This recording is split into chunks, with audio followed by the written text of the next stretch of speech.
Hi, everyone, or hi, anyone. Going live right now. It's about 5 to 6. And if you haven't seen, then Tottenham have just released a couple of trails. Firstly, a picture of Thomas Frank wearing the blue Tottenham Hotspur polo shirt. And secondly, then a little video trail of him having been videoed clearly in the inside in the beast of Tottenham Hotspur Way, the training ground. So I'm fully expecting, and I keep checking, I'm fully expecting the video or the interview to drop at probably 6 p.m. on the official Tottenham website. And I was going to do my live tonight at about 7, but I thought if it's going to drop at 6 o'clock, why don't we all kind of watch it at the same time and see what we think of Thomas Frank's first unveiling as this official Spurs manager, actually in the building. Finally, people have been asking, where is Thomas Frank? What has he been doing? Well, I think he's been on holiday, and he's not on holiday anymore, is he? So that's why I'm doing the live right now. Thanks for all of you watching, be it on TikTok or on YouTube. Do give this a like wherever you're watching it. And if you're watching on YouTube, do give me a subscribe as well. What can I tell you? No video this morning, I'm afraid, because I was at the dentist getting metal scraped across my mouth for an hour and a half. Thoroughly enjoyable, but there's been a fair bit of news today. Obviously, the Premier League fixture list has dropped. Let me know what you think about that in the comments, guys. What do you think about Tottenham's start? There's been a lot of rumbling about Arsenal's difficult start, hasn't there? But I think because of the Club World Cup, the beginning of the season is the time to play the likes of Manchester City and Chelsea. And we've got Spurs got Manchester City away in the second game of the season. So I don't see that as necessarily a really bad thing. I'm just going to continue to keep flicking on Twitter. Big John Bass from the Fighting Cock podcast has already he's already photoshopped a Toby Carvery logo and a Stone Island logo onto the picture of Thomas Frank, which is hilarious. Be interesting to see what Thomas Frank says in his first interview as Tottenham Hotspur manager. They usually do quite long interviews, don't they?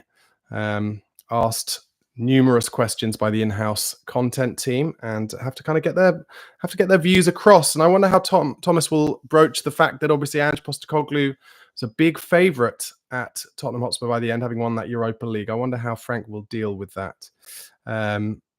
PKD81 says, glad you made it to the dentist, Barnaby. It was long overdue. What do you know about my teeth? Not a lot, I dare say. A bit of a dig in the ribs there early on a Wednesday evening.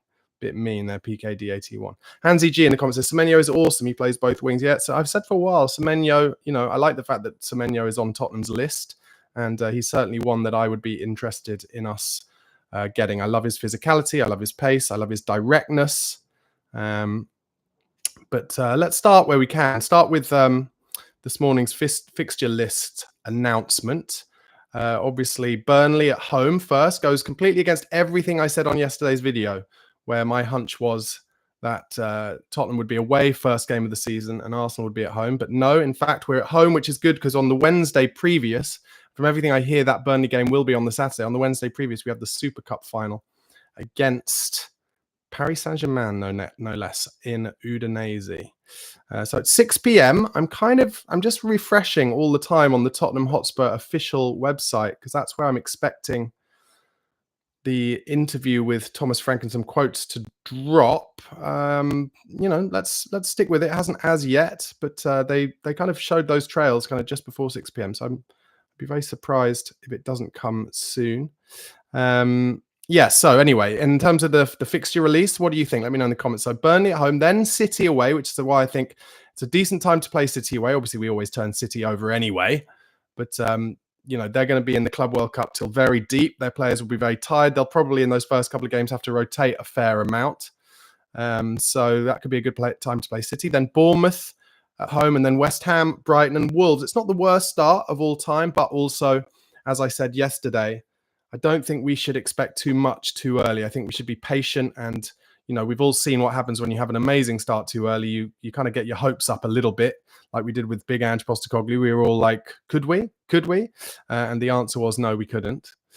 So Frank will probably need a little bit more time. Guys, thank you for joining. Over 100 of you watching concurrently on YouTube. Please do press that like button if you haven't already. The more likes that we get, the more Spurs fans will see this in their suggested videos. And we are here because I'm hoping that during this live stream, Tottenham are going to drop their first quotes and interview with our new manager, Thomas Frank. They have just released a brief trail video and also a photo of Thomas Frank in the Spurs polo shirt. I did try and put that as my thumb, but it was too small and it got all pixelated. So I didn't want to do that.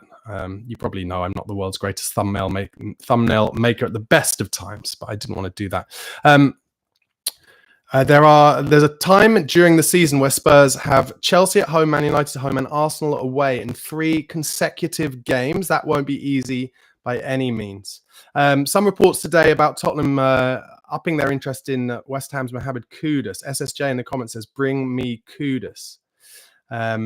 Now, I don't think Tottenham are going to be buying players off West Ham anytime soon. I don't think that's likely. The reports today are that Tottenham have put in a kind of low ball bid for Kudus. Well, that's not going to fly. West Ham's board know that they can't sell to Tottenham. A, can't sell to Tottenham. B, certainly can't sell to Tottenham for anything other than ridiculous money. So it's not going to happen. Tuma Pavan says, "Where did they drop the interview? Isn't that clickbait?" Well, the interview is about to drop. That's why I've gone live, guys. I'm pretty sure of it. It would be very mad for Tottenham to have done a trail video and a picture of Thomas Frank in the Tottenham polo shirt, clearly at Hotspur Way, and then not very soon after release the first quotes and probably an interview. So that's why I've gone live, guys. Looking to let's hopefully be online together when that drops. That is the plan. Yeah, so back to those, just as I keep refreshing, guys. I'm hoping to be the first to cross this on your behalf. So yes, that period of time, I think, is it in November maybe? We've got Chelsea home, Man United home and Arsenal away, 3 games in a row. That'll be difficult. And then this is an important thing as well. The fixtures that Tottenham have after Champions League weeks next season. Brighton away, Leeds away, Everton away. So 3 away games after Champions League weeks. My best mate Ben, who's a huge Spurs fan, always says that Tottenham gets stitched up with that.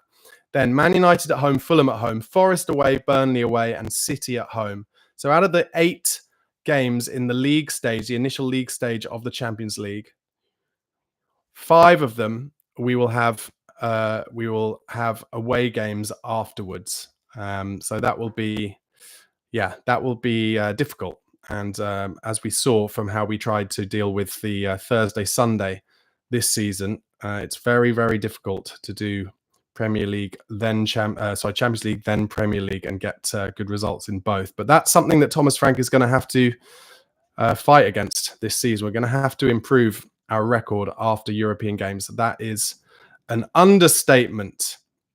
Let's see what you guys are saying in the comments. Cantab says, yes, Semenyo for me over Kudus. SSJ says anything but Newcastle away. Cantab says, should have moved Burnley to the Sunday or Monday. It's not our choice. I'm sure had it been our choice, we would have moved it to the Sunday or the Monday.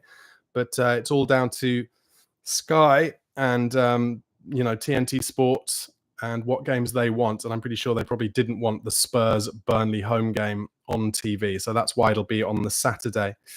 Hansi G says, Semenyo's fitness all season, great durability. Yeah, there are reports that Tottenham are kind of pushing ahead with trying to get Semenyo through the door. I wonder if the Kudus kind of link is maybe something the club have leaked in an attempt to persuade Bournemouth to accept a lower bid or will go elsewhere. That would be my instinct on that one. SSJ says we will smack Man City. That's good. That's good positivity. He's talking about the fact that we've got Man City away in the second game of the season. Martin P asks, any suspicious links to Man City and Chelsea having easier starts than Arsenal Liverpool due to the World Club Cup? Oh, well, that is real conspiracy theory talk there, guys. I've not heard anything about that. It sounds like people talking about agendas and the like, and I don't really go in for that stuff, to be totally honest. I think in general, unless you're in Serie A, where of course there was the whole Calciopoli, maybe it was thing where obviously Juventus got relegated and everything because they were bribing referees. Unless you're there, I don't think any of that is really happening in Premier League. In the Premier League, some reports just coming in the last couple of hours that major clubs are willing to pay £54 million for Lucas Bergvall. Well, that ain't going to happen. Nobody's getting Lucas Bergvall any time soon, and that is an understatement. What a player we have on our hands there. Let's see what else you guys are saying. Too Darn Soulful makes a really good point. No easy games in this monster league. That's absolutely right. The Premier League just gets harder and harder, and I think that's one of the main reasons Tottenham felt they had to make a manager change as well, because if you finish 17th, even if you do put all your eggs in the basket of the Europa League, there's really no further to drop, and it was too much of a risk to take to not at that point make a change. Alfred says audio clipping and popping. Oh, I'm sorry about that, mate. Don't really know what I can do about that. It's let me know, guys, if it's too unbearable. Yeah, Simon Cohen says your mic is crackling. So annoying when that happens. Should I drop out and come back in? Let me know in the comments if it's so unbearable that I should drop out and come back in, because I can do that, but it's just super annoying if I do. Derek Pothlin says, welcome, boss. Talking about Thomas Frank. Get started, revamp the squad. And Gary says, what's wrong with your mic? Lots of crackling. But then the lovely Bianca says it's not too bad. So, you know, I'm getting some mixed messaging on this microphone issue here. I do hate it when my microphone goes like this. I blame Neville says drop off and come back in. I'm reticent to, though, because I have over 200 of you here. I'm just going to try a couple of other things. One sec.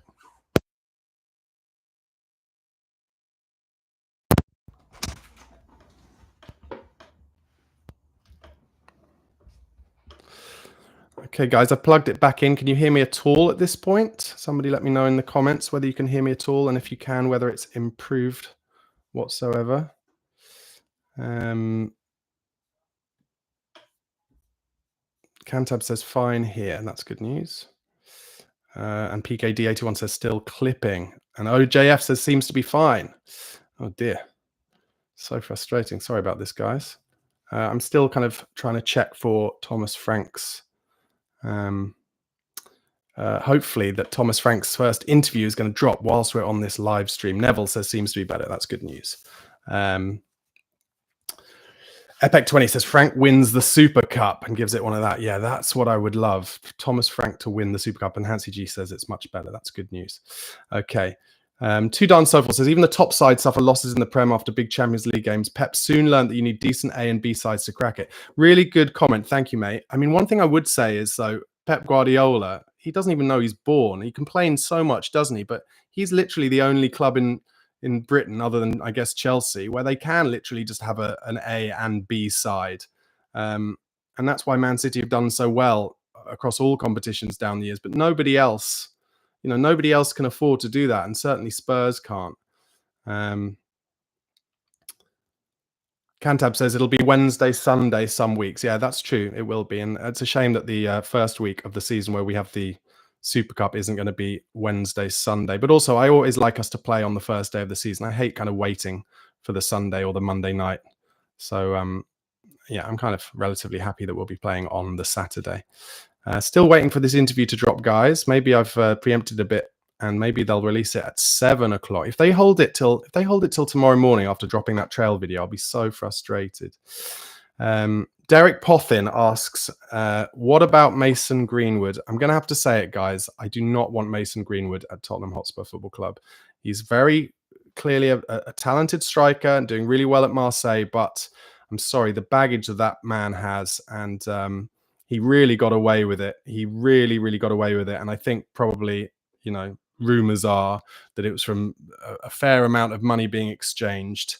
Yeah, I don't want that kind of baggage at Tottenham Hotspur Football Club. Bianca asked everyone to show my t-shirt. There it is. Be kind, but take no shit. There you go. Great t-shirt. Guys, over 200 of you watching at the moment. Thank you so much for your support. Please do press that like button if you haven't already on YouTube. Please do press subscribe if you're not already a subscriber for daily Tottenham Hotspur and Premier League transfer news. And the reason I'm on right now, guys, I was going to wait till 7, but they have just dropped the first picture of Thomas Frank in a Tottenham Hotspur polo shirt. He's clearly at Hotspur Way doing his media duties today. And they also showed a little trail video of Thomas Frank with, some graphics around it and lighting and whatever. But I am assuming, and I have worked in content at football clubs before, I'm assuming that they are the trails for an interview that is about to be released. Thomas Frank's first interview and quotes on his feelings on joining Tottenham Hotspur as manager, his thoughts on the squad and taking over a team who have just won the Europa League, and his excitement at joining it. So I'm hoping that whilst we're on this live, we will be able to talk through some of those quotes as the interview drops. Andy Smith asks, evening Barnaby, anybody know what's happening with the CONMEBOL UEFA Club Challenge match? Okay, that's a really good question. Thank you, Andy. So for anyone that doesn't know, the CONMEBOL UEFA Club Challenge match is a match between the winner of the Europa League and the winner of the second trophy in... I've just seen on Twitter, they've just dropped another picture. Is it an interview with it? Let's have a look. But the CONMEBOL, yes, the winners of the Europa League and the second trophy in South America, which is a game that usually gets played. Okay, so Spurs have just shown another picture now of, they've just sent on their put on their Twitter account, another picture this time of Thomas Frank holding next year's home shirt. Okay, so they're really teasing us here, Tottenham Hotspur. So go and check out the Spurs Twitter account for that. And they're teasing us because I'm sure maybe it'll be 6:30 that they'll release some of the proper interview content. But yes, sorry, to go on back to your question, Andy Smith. So the game usually takes place between the Europa League winners and the CONMEBOL winners from South America. And it happens every year. And of course, this first year that Tottenham could potentially be in it and another chance at a trophy, they're talking about not playing it because of the fixture pile-up, which, of course, a lot of the fixture pile-up due to them FIFA adding in a Club World Cup, amongst other things. So it sounds a bit like it's not going to happen, which would be really frustrating. But, maybe they'll find a way, but let's see what happens. Wes Wheel says, we're 18th in the Premier League table now. Hashtag worse than last year. Hashtag no games yet. Yeah, thankfully, right now it's only alphabetical. Daily 20 says, easy Bazza. Thomas Frank, looking forward to going to the Burnley game. Yeah, what do you think? Let me know in the comments, guys, about the fixtures. Not many of you are mentioning those fixtures. Are you happy with Burnley at home? Listen, Burnley had an unbelievable defensive record in the Championship this season under Scott Parker. Tottenham have had difficulty in the last few years, even under Mr. Attacking gung-ho manager Ange Postecoglou at breaking down deep blocks. And that's what Thomas Frank will have to do in his first Premier League game. So it should be interesting. Should be really interesting. Let's see. Simon Cohen says, any update on the Rennes striker? Yeah, so I have a feeling with the Rennes striker, whose name is Callum Wendo. I have a feeling that that's a deal that's going to go through. A lot of it is reading between the lines and taking in lots of different reports and trying to work out what's happening. But there are some trusted ITKs out there who are suggesting that, yeah, this could be one of the first deals done. And that's because Thomas Frank had him on his list, someone he really liked. And listen, I've said it before, I'll say it again. I'm wary of judging players mainly based on YouTube clips, but he looks like a handful. He looks like an absolute handful, guys. Loves to hold the ball up, good movement, good 1 and 2 touch play. Loves to get into positions for a slide rule pass and then dink it past the keeper. Good finisher, composed. You can't help but get excited from YouTube clips, but he did take Rennes to their best ever finish in Ligue 1 this season. They got into the Champions League and he scored loads of goals. So listen, we do need a backup, someone who can squad rotate with Dominic Solanke. And for me, if as expressions calls him Thomas the Frank Engine likes him, then I'm here for it too. And he's a player that, let's face it, I think what we're going to have this season that maybe we haven't for a while, since Poch really, is a manager who's going to look to improve players on the training pitch. He's going to look to coach these players, genuinely improve them. And And if we're getting players kind of an ilk of this man at 30 million euros, 35 million euros, who's a goal scorer, and Thomas Frank feels he can genuinely improve him. And what I like about him is he looks a physical guy, a big old beast, someone who should be able to hold the ball up in amongst the physicality of the Premier League.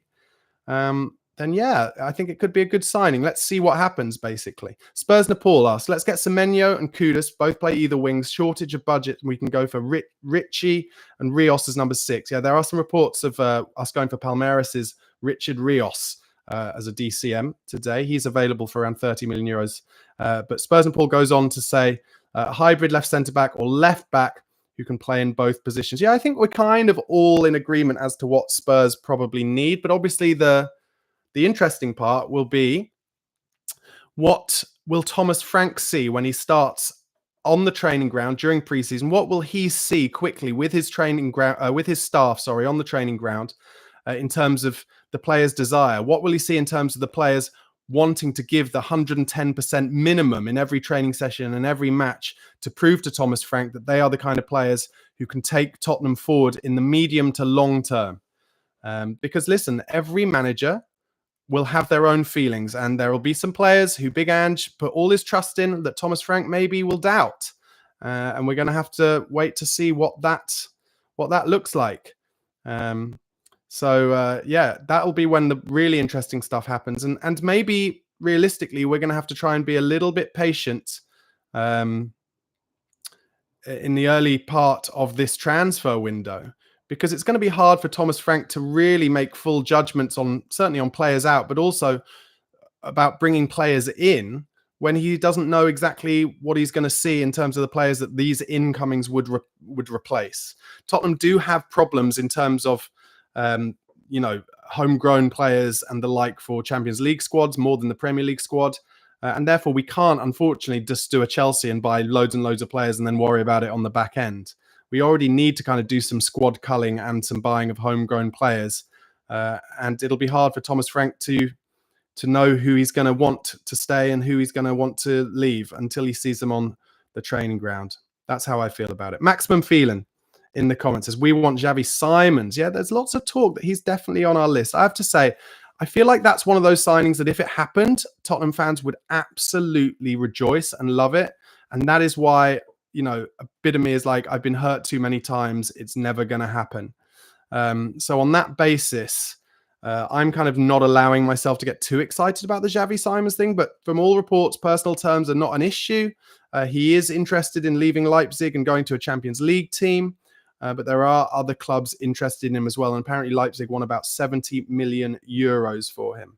So, yeah, I mean, let's just wait and see, guys. I'd be very surprised if a Xavi Simons deal happened at all, but certainly anytime soon.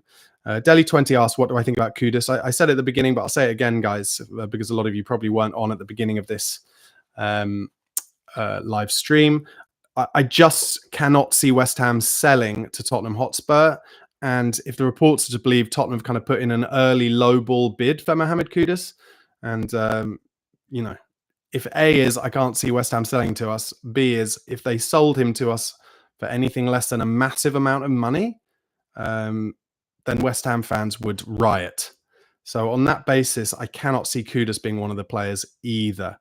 You cannot underestimate the rivalry between West Ham and Spurs. I used to be a steward at White Hart Lane, and I was there for the League Cup game against West Ham one midweek when West Ham fans basically rioted all down the Tottenham High Road, smashed in a load of shops, and then I was stewarding on the line of the seats kind of between the home fans and the away fans, and at one point a kind of coin came across my face, nearly hit me, and I was like, this is serious. And that was back towards the days of the early 2000s. West Ham hated us back then because we kept buying their best players off them. Carrick, Defoe, to name but two. Canute was another one. And as a result, West Ham fans just hated us, and they still kind of hate us. I think Spurs fans don't hate West Ham as much as they hate us, because we never really see them kind of swimming in our waters that much in the league, or certainly haven't done traditionally. They've been relegated a few times in the last 20 years, but it does take itself to the boardroom. From the reports I read, Daniel Levy doesn't get on with the West Ham board. Obviously, Karen Brady is the CEO there. It used to be Gold and Sullivan. One of them sadly passed away, didn't they? So yeah, I'd be surprised if a deal was done between Kudus, between West Ham and Tottenham for Mohamed Kudus. But never say never. Of course, money talks. And there have been so many rumours about Kudus. It does make you kind of think, is he angling for a way out? And if he is, and no one else bids, up to 50 million quid, and Spurs do at some point put together a 50 million pound bid, then sure, that could happen towards the end of the window. But I'd be surprised, that's for sure. Marfin says, I think we'll fall in love with Frank pretty quickly. Wouldn't be surprised if the fans back him all the way early into the season. Definitely. I think Spurs fans are all the same in terms of no one's going to go to the Spurs stadium and be anti Thomas Frank from the start. Tottenham fans want to win games. Listen, if you take the Europa League out of it, and it's hard to take the Europa League out of it because, of course, it was the best night of my Spurs supporting life. But if you take that out of it, Jesus, going to those home games for Tottenham fans who paid 60 quid and upwards for those kind of season ticket games, it was horrible. Endless losses at home to teams you shouldn't be losing to Ipswich. Christ. That Brighton home game, the last game of the season after winning the Europa League, nobody went there thinking we would win. I had some weird thought that maybe we'd relax and turn them over quite easily. I couldn't have been more wrong. We played all right in the first half, but then we got just, the fatigue of being drunk really cost us in the second half, and they just turned us over very easily. So what Spurs need, from top to bottom, is improvement, and starting with on the pitch and starting with home games. And one of the things I like about Thomas Frank, and having, looked into his work at Brentford, his home record, he turned the G-Tech into a fortress. And I think that's something he'll really want to get into the Tottenham players from early on. That the Tottenham Hotspur Stadium shouldn't just be seen as a beautiful stadium. It has to become a fortress. It has to become somewhere that teams almost, they know they're going to have a horror show there. They know they're going to be up against a horrible atmosphere. Let's face it, you think about Anfield, right? Tottenham aren't the only team to have a disgusting record at Anfield. And it's almost like you're beaten before you go. It's like almost mythical. And that kind of thing has to start somewhere. There's nothing physically about Anfield that makes it difficult to win there, other than that Liverpool are mostly always a good team. It's some kind of mythical thing that has built up over years. And Thomas Frank, if I was him, I'd be like, this is where this starts now with the Tottenham Hotspur Stadium. We have to make this an absolute nightmare for other teams to come to it. And that has to start on the pitch. But also, I hope he tries to bleed that into the fan base. And Vinay, obviously Venkatesham, who did the first interview yesterday with Daniel Levy, he is supposedly renowned for having good links between the board and the fan base of clubs he's been at previously, who I won't mention. So hopefully that's something also that he will try to work across, to bring into, and we can really change round what I think has become a little bit too, we've lost too many games to Chelsea at our new stadium. We've lost too many games to Arsenal at our new stadium. We should never have lost to teams like Ipswich in our new stadium. That's just a fact, and we need to change that round, and that's where it needs to start under Thomas Frank. But let me know how you feel about that in the comments, guys. Maybe you think I'm talking absolute nonsense, but for me, your home ground should be your fortress. And in that last season at White Hart Lane under Maurizio Pochettino, we didn't lose a single game. It was a fortress, and nobody wanted to come there. They knew they were beaten before they got there. And that, for me, is something that I think we need to get a hold of and to play on. What are we? We're 5 minutes before 6:30. I'm hoping that Tottenham are going to release this interview with Thomas Frank at 6:30. They're really teasing it. They are really, really teasing it. Simon Cohen says Spurs should try for Mitoma. So I've heard this week that Bayern Munich are interested in Kaoru Mitoma from Brighton. He is an unbelievable player, a brilliant, brilliant dribbler. I would love him at Tottenham Hotspur, but I think he's in that weird kind of place where he's too old. I think he's like 28, maybe 27, 28, 29, something like that, and would cost too much to get out of Brighton. It's basically because of Chelsea. Because Chelsea took not only Graham Potter from Brighton and paid something ridiculous like £20 million compensation for him, they also took his backroom staff and the sporting team, the recruitment team from Chelsea. Then they took Caicedo and had to pay 110 million pounds for him or something. And as a result, it's basically impossible for anyone to buy Brighton's best players now because they're always just going to say, no, look, Karen Matoma has done more for us than Moise Caicedo. So you're going to have to pay 100 million pounds for him. And Spurs aren't going to pay 100 million pounds for anyone at this stage, not yet. So unfortunately, I think Matoma is somewhat out of our range. But I think weirdly, he will go to another club like a Bayern Munich for cheaper. Just like Michael Elise went to Bayern Munich for cheaper than he would have gone to an English club because there's an English club to English club tax when it comes to transfers. So yes, I agree with you, Simon. We should try for Matoma, but it's not a deal that would ever happen, unfortunately. I would love to be proven wrong, but I don't think that's going to happen. John Mason, I'm sure, talking about Thomas Frank says we're going to be harder to beat, and that'll massively improve things. Yes, I agree, but I do think Thomas Frank has a difficult line to tread as well, which is, of course, we cannot forget that under Antonio Conte, and bear in mind, Antonio Conte, had we not drawn that Southampton game where he had his absolute hissy fit, we would have gone, if we'd won that, we would have gone third in the league. So Conte left his job when we were like fourth in the league, maybe fifth. And we all kind of hated the football we were watching. So Thomas Frank has to tread a difficult line of still playing good football, but also making us harder to beat. And we're going to have to be patient with him. And because realistically, and I'm one of the first to say I was bored by a lot of the football under Antonio Conte, but Antonio Conte wasn't just a long ball merchant by any means. No, he was a three at the back meister who wanted to play the ball around the patterns, around a lot of the time around the back three, and then finding the gaps and finding the spaces. And we did score a lot of goals under Antonio Conte. So look, we kind of a little bit hounded Antonio Conte out of the club. And I just think we're going to have to be careful to be patient with Thomas Frank. And if we are, where I think we will really benefit from Thomas Frank, which we wouldn't have done so much with Antonio Conte, is Frank's ability to improve players. That's where I think he can improve in a way that, or he can improve our players in a way that Antonio Conte didn't, because Antonio Conte was just more a short-term thinker. He was more, it's about success now, it's about getting it now, wanting to spend big money on players now, and he got unhappy because he wasn't able to do that. And, to play fair to him, also a lot of important people in his life died that season as well. So if we can be patient with Frank, even if sometimes, there's some long balls into the channels, some direct ball play, maybe get a fair few games against clubs who are better than us where we're playing on transitions and we're trying to hit them on the break and we're defending deep. If we get our way through that and allow him to improve the players, especially these young players, then I think we will severely benefit from it in the long term. And as a result, this young group of exciting players will all grow together. And more, as they stay together, and they believe in each other and they grow as a team and as a club, just like Pochettino's young side did, that's when we'll start taking charge of games, even against those teams who are deemed to be above us because they pay more on wages, etc., etc. Hansi says, Ange improved Gray and Bergvall plus Spence and more.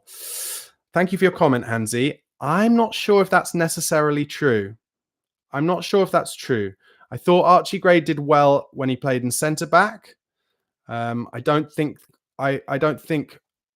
my opinion is that Ange Postecoglou really improved him as a player, because when he came in and played some games in central midfield, I don't think he showed anything.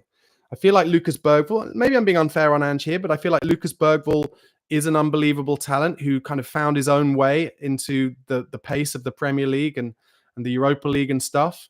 And Jed Spence, I think Ange tried to take some credit for that, but really I think Ange only played Jed Spence because we got too many injuries.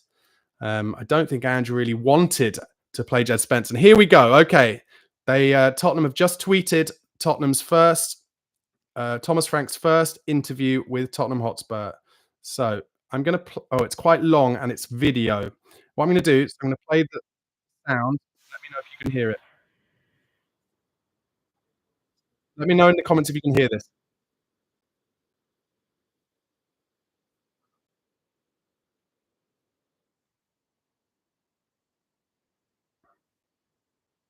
You can't hear it at all?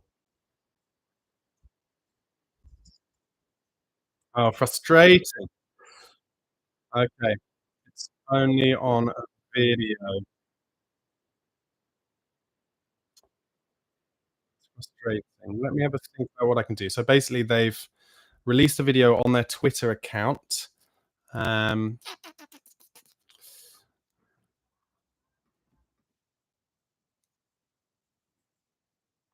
okay, so I'm going to listen to it and then I'll basically repeat what the feeling of being the new head coach is extraordinary.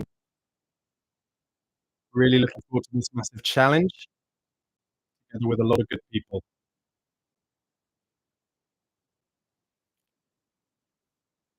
So this is cool, actually. The players who are recovering from injury at the training ground are all seen kind of shaking hands with him, and James Maddison gives him a hug, which is good to see. Um, he says all the people at the training ground very excited to be here.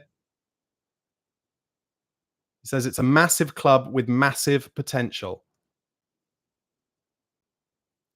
Super, super excited.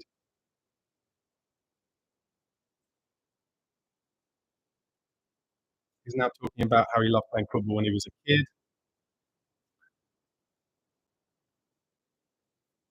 and how he got into coaching early when he found out that he was never going to be a professional footballer. This is a 9-minute interview, by the way, guys. So there'll be a lot in it.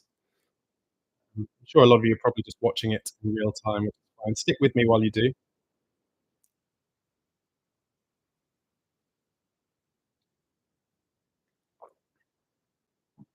Talking about how he had an unbelievable journey, first as assistant manager and then as manager at Brentford.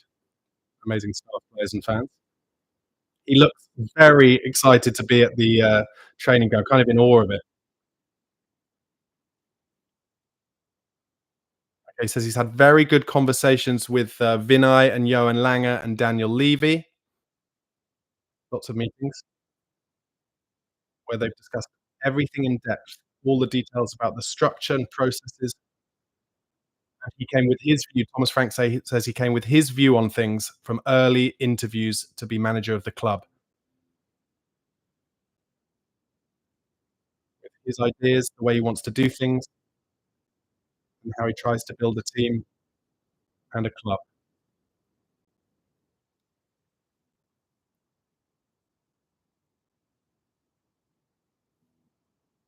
Thomas Frank talks about how he made it clear to Tottenham Hotspur as a club that it's no point just saying yes, the head coach is important.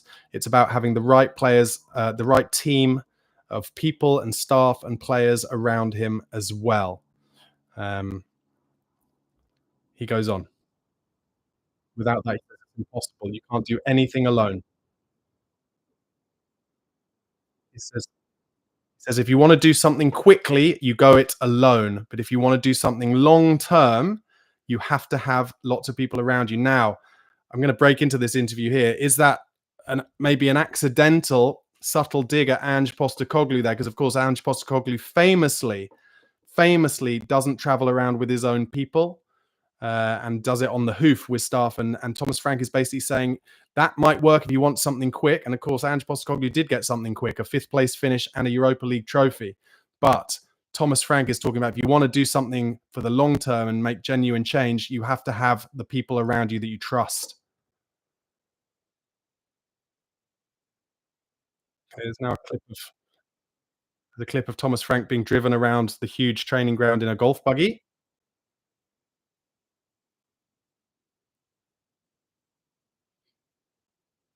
He goes on to say the alignment at the club is key from top to bottom, starting with Daniel, as in Daniel Levy, the chairman, Vinay and Johan Langer, and then Thomas himself. He says, as an unbreakable unit, that's how they have to be. The more unbreakable they are, the stronger they'll be.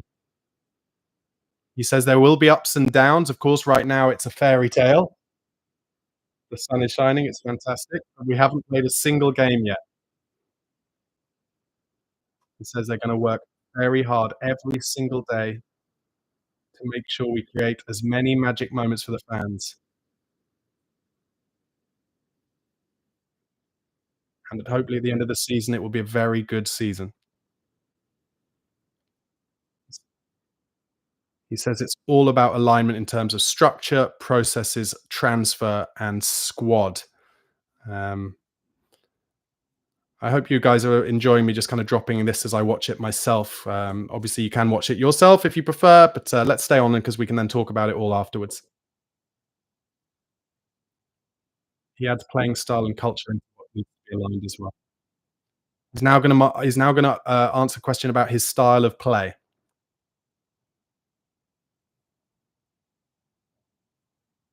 He says, "I'll explain a little bit now, but I'd rather show it on the pitch," which is fair enough, Thomas. I understand that.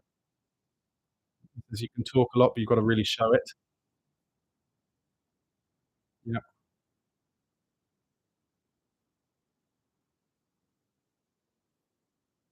He says, in a few words, the intention is to play aggressive, front-footed football.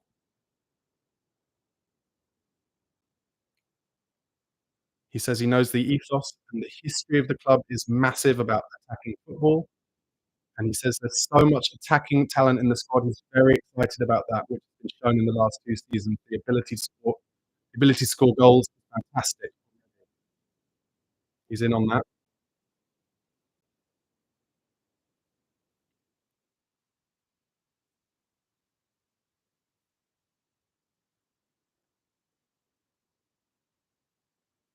He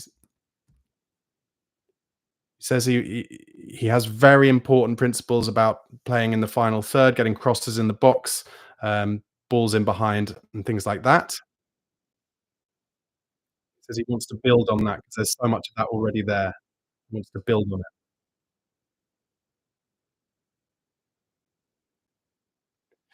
Thomas Frank says he believes in this one-liner and has always said this, that if you don't take risks, you're also taking a risk. He thinks it's important that we do take risks. He's talking about playing, he gives an example of playing what he says is man-man, which I assume is 1 against 1. Take that risk, you need to play forward. If you don't risk the ball, you can't create anything. So some commonality here, some familiar words almost to what we heard from Ange Postecoglou when he joined the club. But I'm sure what Thomas Frank will also bring into Tottenham Hotspur is a bit more pragmatism on the other side. He's talking a lot about the final third now, which I'm sure the kind of hierarchy at Spurs have impressed on him that he has to do and talk about. But they will also insist that he has his team defending a lot better than we have in the last 2 seasons. As we need to be brave. The players need to be brave and trust themselves. He will do his very best to install that trust and tell them how to be brave and how to be brave. He says, "For me, if they lose the ball by trying, it's no problem." He says, "If they don't work hard, there's a problem. No problem losing the ball, but if they don't work hard to get it back, that's when we have a problem." He says, "If you don't take risks, it's impossible to achieve anything big." Now some footage on the training ground of Decky Kulusevski, James Maddison, Mickey van der Ven. That can't be now, though. That must be old footage.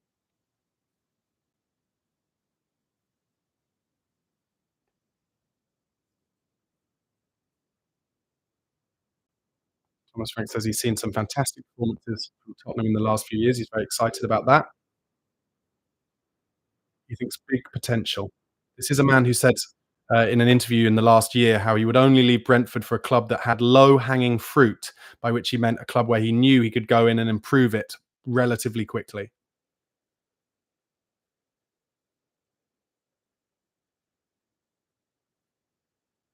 He says he's looking forward to getting to know everybody at the club from the outside. I think he's talking about players and fans, to get to know them, to understand them, having only seen them from the outside before, and to work with the players on the training pitch. He says he wants to get to know the relationships between the players and how you can get the best out of them. He says he has an idea. His cogs have been turning, he says, how they can play, how he can change things. He's talking about the talent within the squad, not just the young players, and how he can get the best out of other players. He's like, interesting. He name checks here Dominic Solanke as an example of an older player who sees as incredibly talented, and how he's been thinking already about how he can get the best out of such a talented player like Dominic Solanke, which I find really interesting because, of course, we've been talking about Dominic Solanke and how he doesn't really get that many chances. He's hardly scored any goals in the last, well, not hardly any, but he hasn't scored enough goals in the past season, but he hardly had any chances, in my opinion. And Thomas Frank is literally name checking Dom Solanke and how he wants to get the most of it out of him. I like that. That's impressive.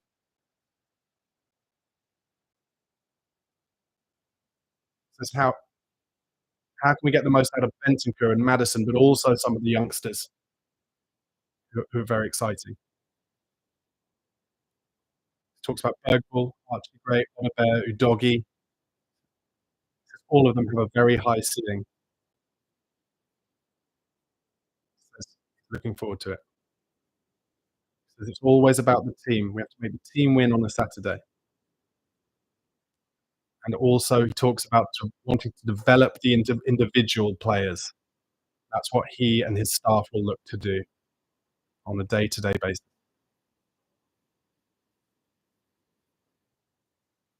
He says if we lift the players' performance, the team will grow and everything will add on to each other itself to bring excitement to the club.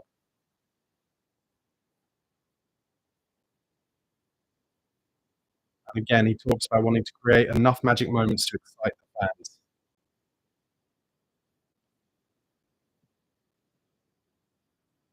He says hopefully they can get excited about going on a journey together.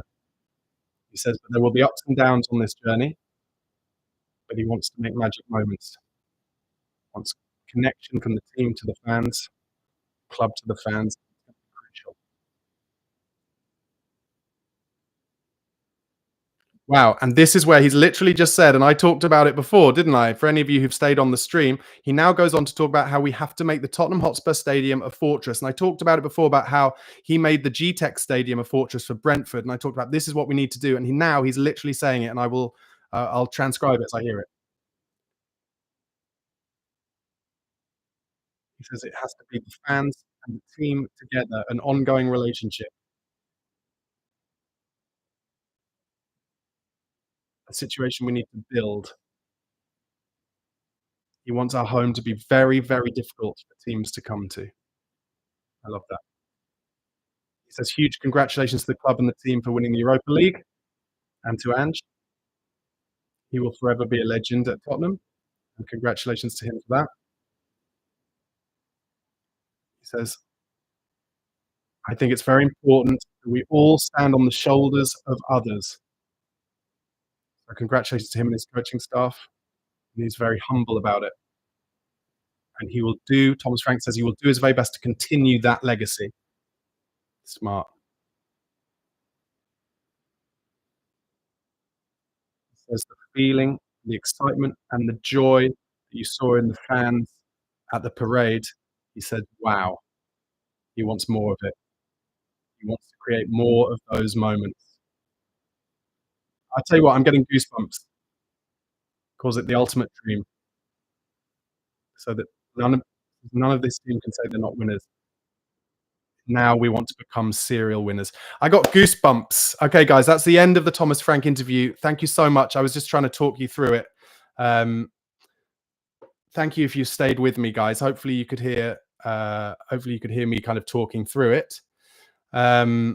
Just let me know. Can you hear me now, guys? Is everything okay? Could you hear me whilst I was talking through that interview? I'd say I got goosebumps at the end of that interview. He is clearly, we talk about Big Ange Postecoglou and how much of an amazing orator he was and how he inspired the team and what a motivator he could be with his speeches. Thomas Frank may not be as big. May not be as big a personality. He may not be as gruff or as grizzly, but he knows how to say the right things. I can tell you just from that 9-minute interview, he gets it. He gets it. And he's trodden an important line there, and a difficult one, where he correctly referenced Big Ange Postecoglou and what he did. He talked about standing on the shoulders of those who came before him and how he wants to make Tottenham serial winners now. And that has impressed me. I have to say that interview has impressed me. And I'm glad we got on the live stream to watch that all together, guys. Have you been watching it? Let me know in the comments what you think of it. Hansi G says, tell him to bring Semenyo and Mbuemo. Uh, I just, he just comes across to me like an incredibly smart guy. Like he knows how to deal with people, and he just has a calmness that I think, and I could be proven wrong, a calmness that I think will really flow over this football club. I think it'll be relatively quick for him to get the players on side. I think they'll understand his methods. One thing that I think will take a bit of time is he is going to have to train these players into about 3 or 4 different tactical options. And it'll take time for them to get used to it so that they can switch during each game. But I really love that interview from Thomas Frank there. And it's been worth waiting for. Let me know in the comments exactly what you think. Simon Cohen says, I just watched it. He speaks well. Jackie Boy Johnson said, this will be music to Levy's ears. He'll want Frank to improve these players so he doesn't have to spend so much. Look, all of this is subjective. I get it. But, I'll say it again. I also think, some reports have come out where Daniel Levy has said, to kind of people in his circle who have since gone to the press, that basically every time Tottenham have spent big money on a player, it hasn't worked. And it's true. It's true, I'm afraid.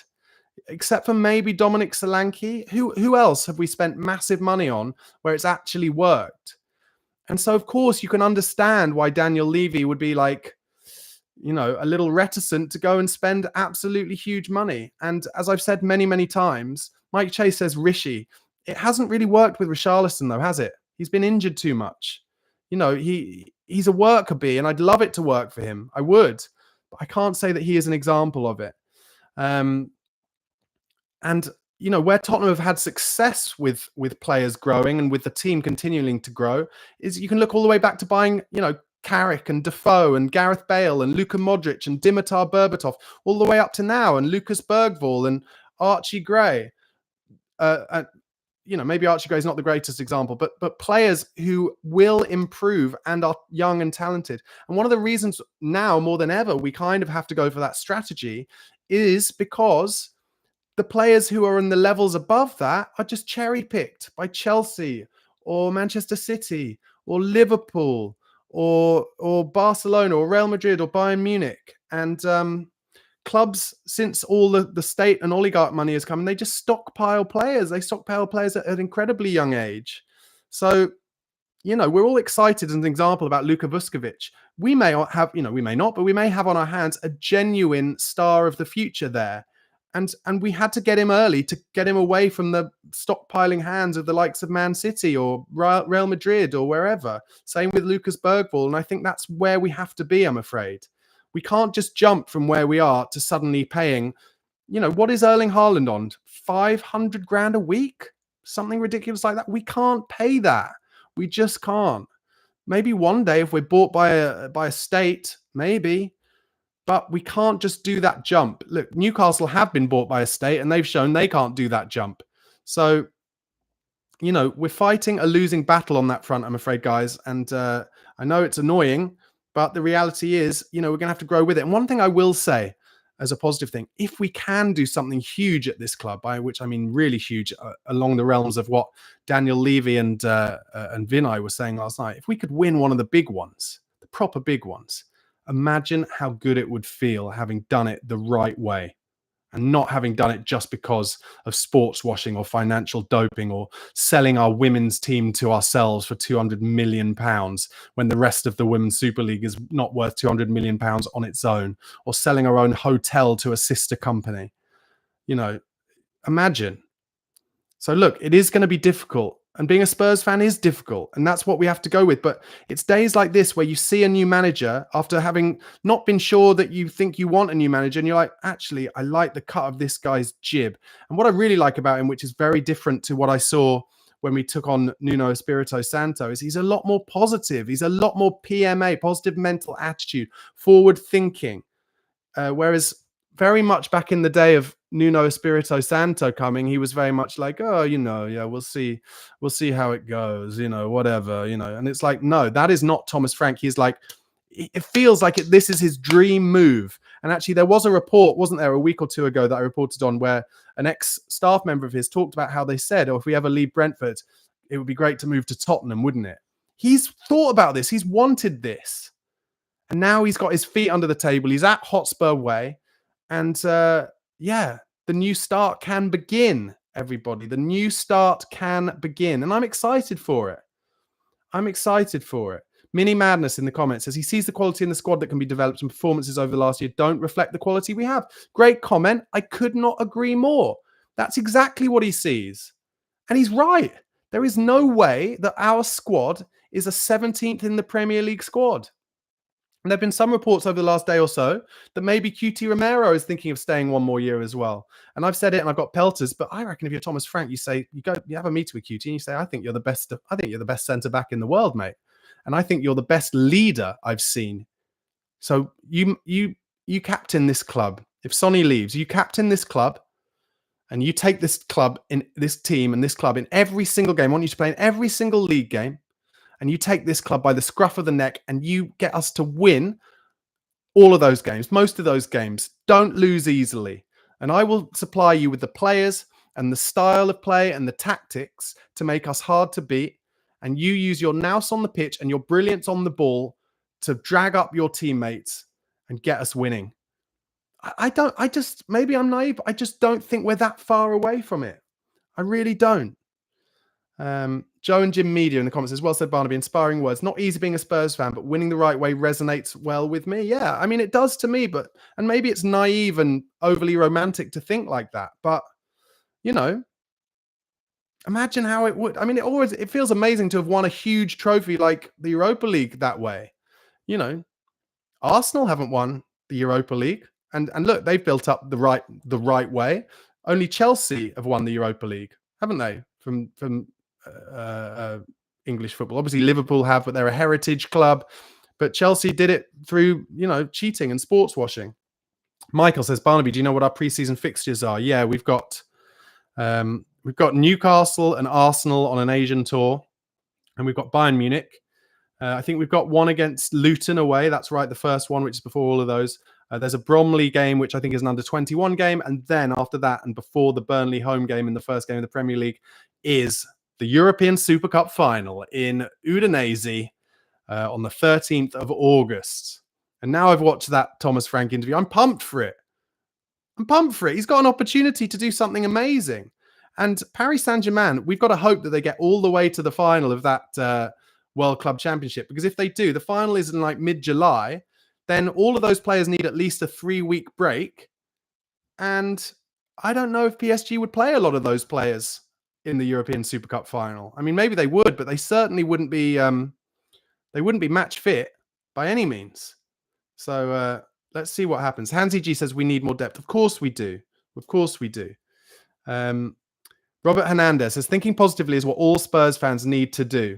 End to negativity and division. Yeah, listen, I get it. We're all of different ages. We're all of different eras.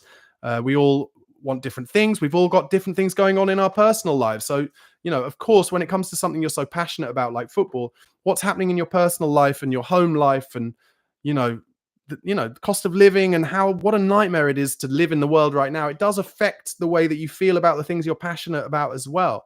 But I also try and think about it the other way, which is it just makes you feel so much better about things when your team are doing well. And I had that Europa League night. So, I'm just happy in general. I felt bad for Ange Postecoglou.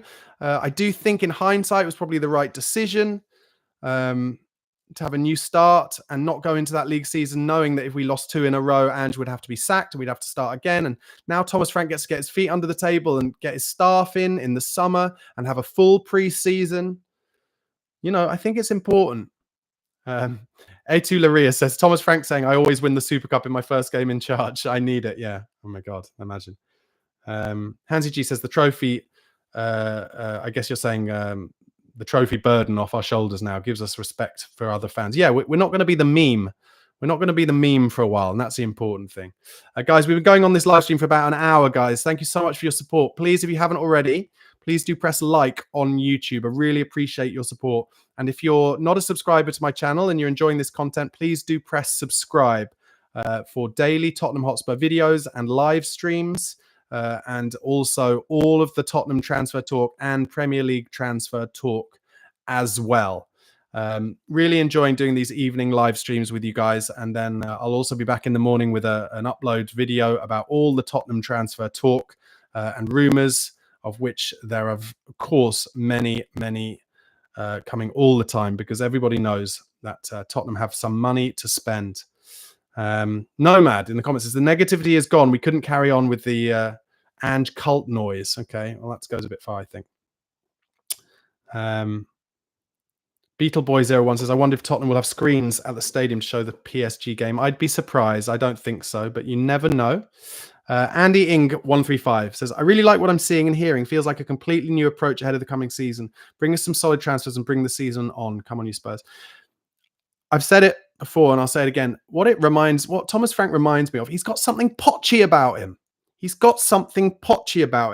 But without... And I don't know, this might be a positive or not a negative, but Pochi, certainly towards the end of his days as Spurs manager, he got a little bit of a grizzled way about him, a little bit of you remember before the Champions League final where he said, if we win, I'll probably resign. That kind of like, I couldn't take this any further. So Frank has got that kind of exciting Poch element, forward thinking, kind of young manager vibe, but without any of the negativity. Or any of the kind of Poch towards the end was kind of angling for other jobs. And that's fair enough. He'd done incredible work at Spurs and we hadn't given him a signing for 3 windows before that final window. And so the form had dropped off a cliff as a result. But there is just something about that reminds me, and it wouldn't surprise me if we build up an amazing team now. And it's going to take a while. It's going to take a bit of patience. But if you look at our back four, for instance, when Poch arrived, what was our back four? It was Walker and Rose were there already. Vertonghen was there already. And Dyer, I think, started in the back line. But he started with Kabul, didn't he? But then we brought in Alderweireld. So it took one signing. Now, if you look at our back four now, if you look at Porro or Spence, Udogie, Romero and Van der Ven, the back four is already there for him. So similar to what happened with Poch, the back four is already there for him. Now, what he doesn't have right now is a Moussa Dembele. But before Poch came, we didn't look at Moussa Dembele the way we did under Poch. Poch got the best out of Moussa Dembele. Poch got the best out of Danny Rose and Kyle Walker. He was the fullback whisperer.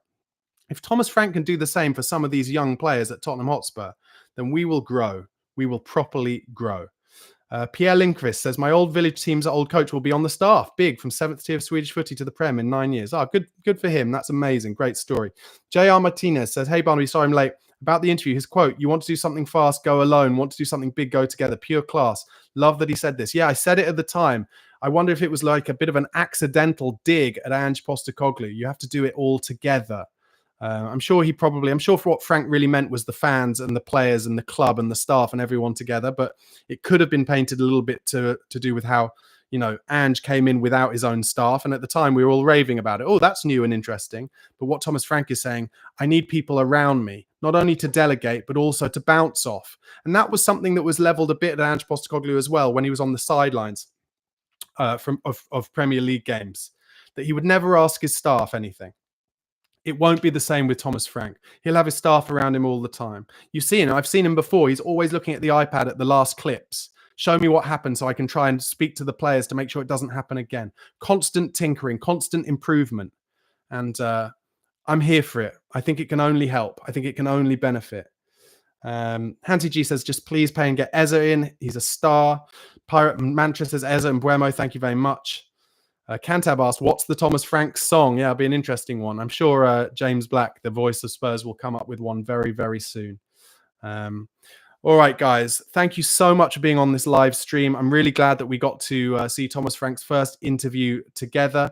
I will be back first thing with an upload with the latest Tottenham transfer talk. So check that out first thing tomorrow morning. Hopefully it'll be up by about 9-10 o'clock. And then I'll try and be with you tomorrow afternoon, evening for a live stream, but I am going to awake tomorrow afternoon. So it might be difficult to get back for that. But if not, I'll definitely do a live stream on Friday. Once again, I love to end this by just being like, it's a positive time to be a Spurs fan. As one of you said in the comments, the trophy burden is off our back. Nobody can meme us up at this point. We've got an exciting, hungry manager who wants to play on the front foot, who has referenced and talked about standing on the shoulders of giants, basically. He understands it. He's humble. And I think we can only go up from here. Not just literally because we finished 17th, but I think we could be on for good things. And we're just going to have to be patient. I'll say that again. But exciting times. And I was really pleased to be able to watch that interview and discuss it with you guys in the comments. All right, have a great rest of your Wednesday evening. Come on, you Spurs.